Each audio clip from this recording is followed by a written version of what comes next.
బాబాయ్ మస్తు ఎండలో పోతున్నావు. ఏమి పోతున్నావు?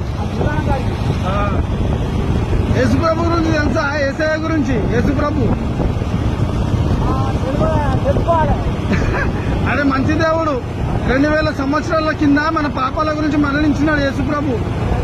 ఒకసారి యేసుప్రభుని కూడా నమ్ముకో. మన దగ్గర మన చర్చ్ ఉంటే ఒకసారి వెళ్ళు. ఏదైనా మీ కాలనీలో మన దగ్గర చర్చ్ ఉందనుకో, సండే ఒకసారి వెళ్ళు. సరేనా? రైట్ బాబాయ్. అవునా? ఉందా? వెళ్ళు ఒకసారి చర్చ్కి వెళ్ళు. యేసుప్రభు మంచి దేవుడు బాబాయ్. చనిపోయిన తర్వాత 2 జీవితాలు ఉంటాయి, పరలోక రాజ్యమా నరకమా.